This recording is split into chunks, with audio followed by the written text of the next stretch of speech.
I never thought much about coffee until Miles started pouring it for me every morning. I mean, I'd always been a coffee drinker, the kind of person who couldn't really function without that first cup. But it was just fuel, something to get me through the day. But then Miles happened, and suddenly coffee became this whole different thing entirely. It started about 6 months ago when I transferred to the Portland office.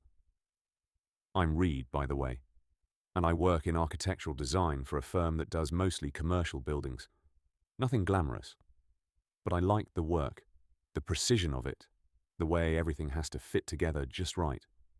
The Portland office was smaller than what I was used to in Chicago, which meant I actually had to interact with people instead of hiding in my cubicle all day.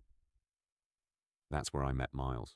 First day, I walked in at 7:30 in the morning because I'm chronically early for everything, and the office was mostly empty except for this guy sitting at a desk near the window.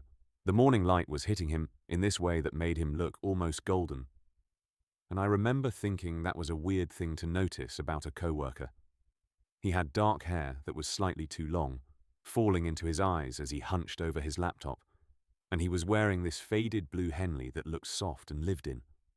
When he looked up and saw me standing there like an idiot with my messenger bag, he smiled, and I felt something shift in my chest that I immediately tried to ignore. "You must be the new guy," he said, standing up and walking over. "I'm Miles, lead structural engineer and unofficial welcoming committee, since I'm apparently the only one who shows up before 8. His handshake was warm and firm, and I noticed he had these really expressive hazel eyes that crinkled at the corners when he smiled. I told him my name and tried not to think about why I was noticing so many details about him. I'd been down this road before, the whole maybe I'm attracted to guys thing, but I'd always talked myself out of it, convinced myself it was just admiration or wanting to be friends or whatever excuse felt safest. "Coffee?" Miles asked, gesturing to a thermos on his desk. "Oh, I was going to grab some from the break room," I said. He made a face. "Trust me, don't. The office coffee tastes like it was brewed sometime during the Clinton administration and hasn't been changed since. I bring my own." He grabbed a mug from his desk drawer, one that said, "World's Okayest Engineer," and poured me a cup from his thermos. Fair warning, it's strong. I like it that way. I took a sip and it was good, really good. The kind of coffee that actually tastes like coffee and not burnt water. "This is incredible," I said, and I meant it. "Family recipe," he said with a grin. "Well, family method. My dad taught me how to make it. It's all about the ratio and the temperature, and using good beans." He shrugged like it was no big deal, but I could tell he was pleased that I liked it. That became our thing. Every morning I'd get to the office around 7:30, and Miles would already be there, and he'd pour me a cup of coffee from his thermos. We'd talk for those first 30 minutes before everyone else arrived. Just the two of us in the quiet office with the morning light streaming through the windows. We talked about work stuff at first, but then it evolved into everything else. His family in Seattle, my complicated relationship with my parents, the best pizza in Portland, whether Die Hard is a Christmas movie, the books we were reading, the places we wanted to travel. I started looking forward to those mornings more than anything else in my day. I'd wake up, and the first thing I'd think about was seeing Miles, hearing his voice, watching the way he'd concentrate when he was pouring the coffee, making sure he got it just right. He had these hands that I became slightly obsessed with, strong and capable, with long fingers that were always gesturing when he talked, bringing his words to life. About 2 months in, I had to admit to myself that this was more than friendship. I'd catch myself staring at him during meetings, watching the way he'd run his hand through his hair when he was thinking, or the way his eyes would light up when he was explaining a structural concept he was excited about. I noticed everything. The way he took his coffee, black with just a tiny bit of sugar. The fact that he always wore a watch on his right wrist because he was left-handed.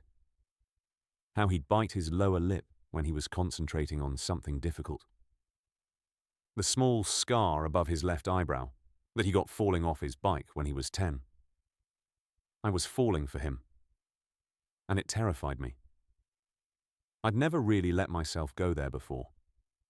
Never let myself actually pursue these feelings. It felt safer to keep them locked away, to pretend they didn't exist. But Miles made that impossible. He was just so present, so genuinely himself. And being around him made me want to be genuine too. One morning in late October, I got to the office and Miles wasn't there. His desk was empty. No thermos, no laptop, no Miles. I felt this weird panic in my chest, which was ridiculous because obviously he was just running late or had a meeting or something.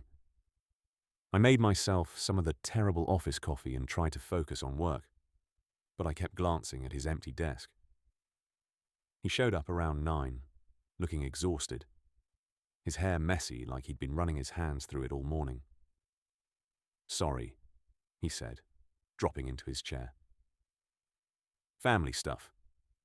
Had to take a call with my sister." "Everything okay?"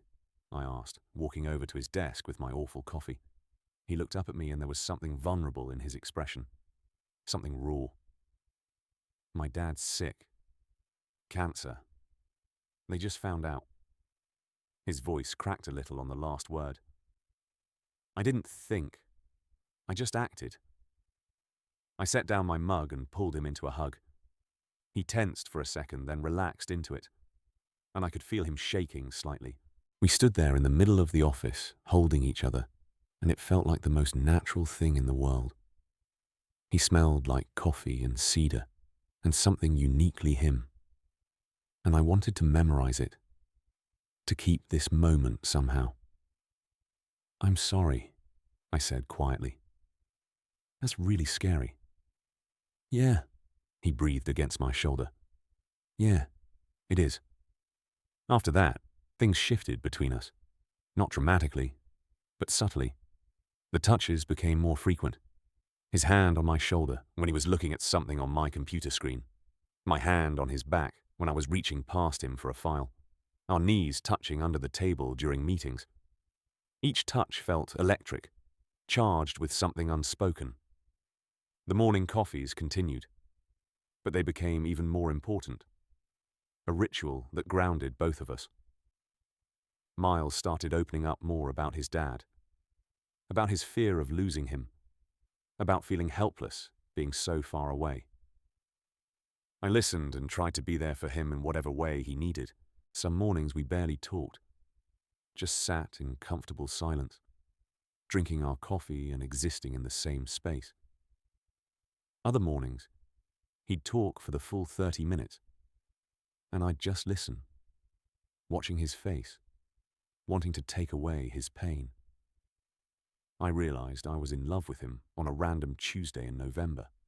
We were working late on a project deadline, just the two of us in the office, and we'd ordered Thai food. Miles was explaining something about load-bearing walls, using his hands to demonstrate, and he had this spot of peanut sauce on his chin. Without thinking, I reached over and wiped it off with my thumb. He stopped mid-sentence and looked at me, and the air between us suddenly felt thick and heavy. "Reed," he said softly, and there was a question in his voice, in his eyes. My heart was pounding so hard I thought it might break through my ribs. "Yeah." "Why did you transfer to Portland?" "Really?" It was such an unexpected question that I actually laughed. "What do you mean?" "I mean, you had a great position in Chicago. I looked you up when I heard you were transferring. You were on track for a promotion, but you took a lateral move to come here." "Why?" I shrugged, trying to play it off. "Wanted a change of scenery. Portland's supposed to be great." "Reed." He said my name like he could see right through me, like he knew I was hiding something. I took a breath. This was it. I could keep hiding or I could be honest. I needed to get away from who I was pretending to be, I said quietly. In Chicago, everyone knew me a certain way, had certain expectations, and I realized I was living my life trying to meet those expectations instead of figuring out what I actually wanted, who I actually was. Miles nodded slowly. And have you? Figured it out? I'm getting there, I said. Being here has helped. You've helped. He smiled at that, soft and genuine. Good, because you seem a lot more yourself than when you first got here. Less guarded. Is that a good thing? I asked. It's a great thing, he said. I like the real you. We went back to work after that, but something had been acknowledged, even if we hadn't said it explicitly. The tension between us ratcheted up another notch, and I found myself constantly aware of him, of where he was in a room, of how close we were standing. The week before Thanksgiving, Miles invited me over to his apartment for dinner. Nothing fancy, he said. Just figured we could hang out outside of work for once. I make a pretty decent lasagna. His apartment was small but cozy, filled with books and plants and photographs of his family. There was a record player in the corner and shelves full of vinyl. The kitchen was tiny but well organized, and I sat at his counter drinking beer while he cooked, watching him move around the space with easy familiarity. So this is where the magic happens, I joked, gesturing around. If by magic you mean me eating cereal for dinner most nights, then yes, he said, layering noodles and cheese and sauce. But I can cook when I want to impress someone. Am I someone you want to impress? The words were out before I could stop them, and I immediately wanted to take them back. Miles looked up at me, his hands still covered in cheese. Yeah, he said simply. You are. My breath caught. Miles. I know this might be complicated, he said, wiping his hands on a towel. Work and everything. But I need you to know that I think about you constantly. Like embarrassingly constantly. You're the first person I want to talk to when something good happens or something bad happens or something completely mundane happens. And every morning when I pour you that coffee, I'm trying to tell you that you matter to me, that I care about you, that I want you in my life. I stood up from the counter and walked around to where he was standing. We were close enough that I could see the flecks of gold in his hazel eyes, could count his eyelashes if I wanted to. I think about you constantly too, I admitted. I've been terrified to say anything because I didn't want to ruin what we have. But Miles, what we have is already more than friendship. At least for me. For me too, he said, and his voice was barely above a whisper. I've never done this before, I said. Been with a guy. Let myself want this. We can go slow, he said. As slow as you need. I reached up and touched his face, running my thumb along his cheekbone. His skin was warm and slightly rough with stubble. I don't want to go slow, I said. I've been going slow my whole life, playing it safe, hiding. I don't want to hide anymore. Not with you. He kissed me then, soft and tentative at first, like he was giving me a chance to pull away. But I didn't pull away.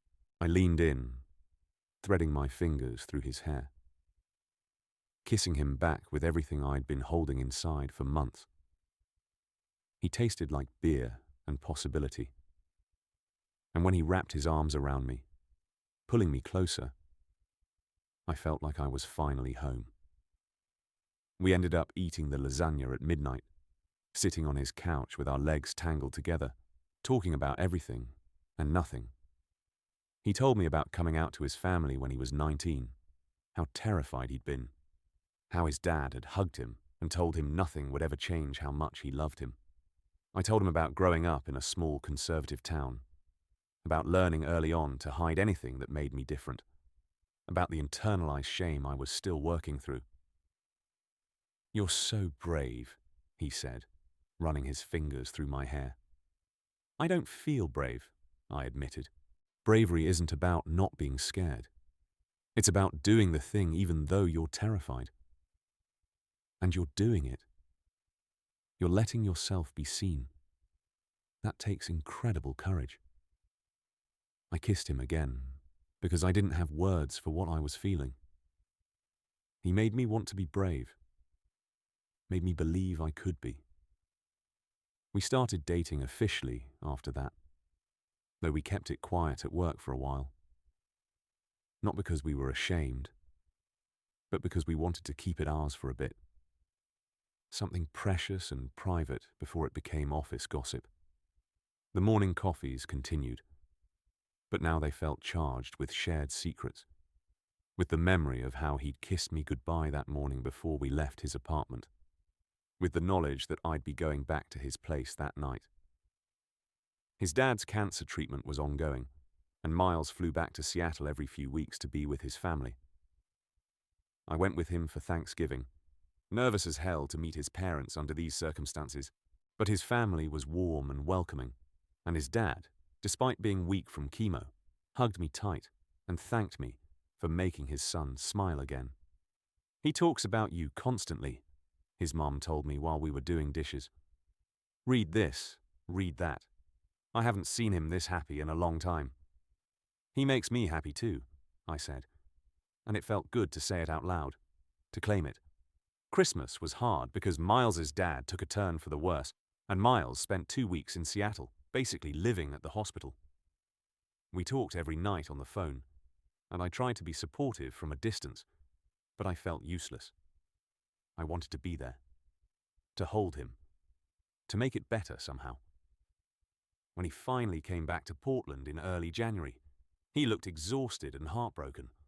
I picked him up from the airport, and he collapsed into my arms right there in the terminal, and I held him while he cried, not caring who saw us.